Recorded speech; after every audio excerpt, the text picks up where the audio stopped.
अच्छा, आइए इस सोर्स मटेरियल का मिलकर तज्जिया करते हैं। हम देखेंगे कि आजकल वॉरफेयर की नेचर यानी आलमी जंगों का पूरा निज़ाम किस तरह टोटली बदल चुका है। हिस्ट्री उठा के देख लें, जंगें हमेशा ज़मीन, आसमान या समुंदर में लड़ी गई हैं, राइट? लेकिन अब वॉरफेयर का एपिसेंटर बिल्कुल डिजिटल रेल्म में शिफ्ट हो चुका है।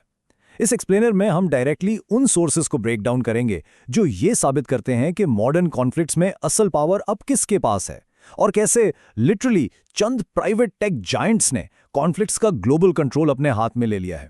ये कोई छोटी मोटी शिफ्टिंग नहीं है, ये तारीख का एक बिल्कुल नया चैप्टर है।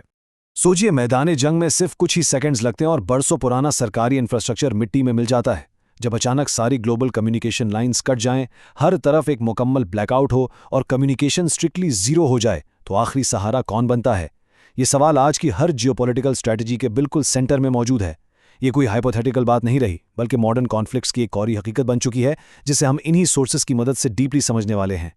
तो पहले हिस्से पर नजर डालते हैं द न्यू डिजिटल रूलर्स। आइए देखते हैं कि बैटलफील्ड में प्राइवेट टेक का एक्चुअल इम्पैक्ट क्या है और ये पावर डायनेमिक्स कैसे शिफ्ट हो रही हैं।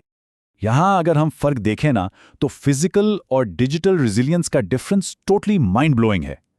एक तरफ हमारे पास गवर्नमेंट इंटरनेट है, जो लिटरली इतना वल्नरेबल है कि फिजिकल अटैक से बासानी तबाह हो जाता है, और दूसरी तरफ है टेक जाइंट इंटरनेट जैसे स्टारलिंक, खला में गर्दिश करते हुए हजारों लो अर्थ ऑर्बिट सैटेलाइट्स।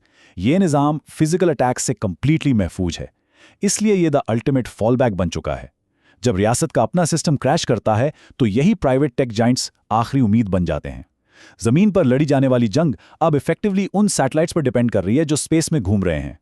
अब आते हैं इस तज्जिए के दूसरे हिस्से की तरफ, data as modern weapons. Surveillance और एआई किस तरह प्रैक्टिकली नए दौर के हथियार बन चुके हैं।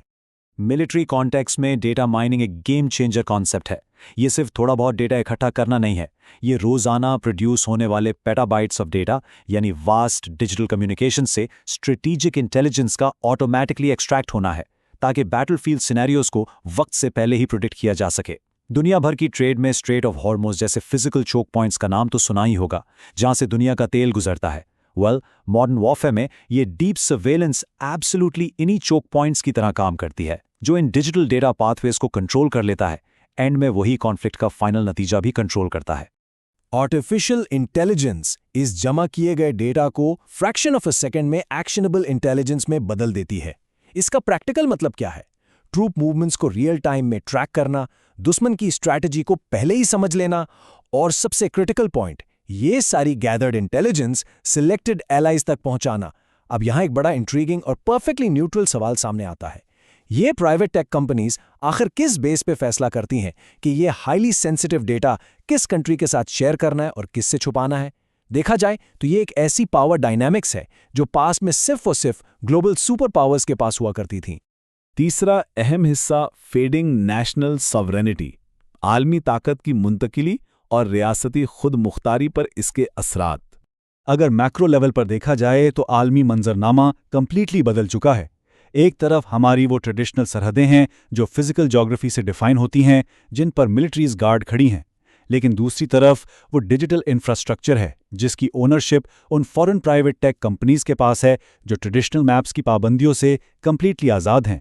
असल में इस तज्जिए का सोर्स डेटा एक बात बिल्कुल क्लियर करता है कि ग्लोबल जियोपॉलिटिकल मैप्स अब पहाड़ों या दरियाओं की बेस पर नहीं, बल्कि सर्वर की ओनरशिप और डिजिटल कंट्रोल की बेस पर दोबारा ड्रॉ किए जा रहे हैं। ये अपने आप में एक बहुत बड़ा शिफ्ट है। तो क्या मुल्क वाकई आज़ाद हैं अगर उनका पूरा डिजिटल इंफ्रास्ट्रक्चर किसी फॉरेन कंपनी के पास हो? ये सिर्फ एक कोट नहीं है, बल्कि एक एग्जिस्टेंशियल रियलिटी चेक है। जब एक स्टेट की सारी कम्युनिकेशन, उनका डिफेंस डेटा और इनफैक्ट उनका आखिरी सर्वाइवल एक ऐसी प्राइवेट कंपनी के हाथ में चला जाए जिस पर मुल्क का अपना कोई कानूनी कंट्रोल नहीं, तो फिर सॉवरेनिटी या खुद मुख्तारी का एक्चुअल मतलब क्या रह जाता है? ये वो डीप रिफ्लेक्शन है जो आज के दौर की टेक्नोलॉजी विग्रसली डिमांड करती है। और अब आते हैं फाइनल हिस्से की तरफ, द फ्यूचर ऑफ वॉरफेयर, हथियारों पर कोड की बर्तरी और आने वाला वक्त। अगर हम ताकत के इर्तिका को देखें तो टाइमलाइन बिल्कुल क्लियर है। पास्ट एरा में फिजिकल कॉम्बैट और सोर्ट्स का राज था, फैसले मैदान में आमने सामने होते थे। फिर मॉडर्न एरा आया और सारी गेम गन्स और मैकेनाइज्ड वॉरफेयर पर शिफ्ट हो गई। लेकिन जो फ्यूचर एरा है वो मुकम्मल तौर पर कोड, डिजिटल सुप्रेमेसी और एआई पर चलने वाला है। मुस्तकबिल की दुनिया में डोमिनेंस और जंगों में सर्वाइवल किसी टैंक या फिजिकल हथियार पर नहीं, बल्कि लाइंस ऑफ कोड और एल्गोरिदम्स की प्रोसेसिंग स्पीड पर डिपेंड करेगा। ये कहना बिल्कुल गलत नहीं होगा कि लोहे और बारूद की जगह अब कंप्लीटली डेटा और सिलिकॉन ने ले ली है। इस सोर्स मटेरियल ने फैक्चुअल रियलिटी हमारे सामने रख दी है कि पावर ड्रास्टिकली शिफ्ट हो चुकी है। तो एंड में सबसे बड़ा सवाल यही बचता है, क्या प्राइवेट टेक जाइंट्स को ट्रूली ग्लोबल लेवल पर इतनी मैसिव पावर मिलनी चाहिए? जाहिर है इस मौजू पर हर किसी की अपनी अलग राय हो सकती है, इसलिए हम स्ट्रांगली एनकरेज करते हैं कि कमेंट्स में अपनी थॉट्स शेयर करें ताकि इस पर न्यूट्रल डिस्कशन हो सके। इस कॉम्प्लेक्स रियलिटी को तज्जिए के जरिए ब्रेक डाउन करने का सफर यहीं खत्म होता है।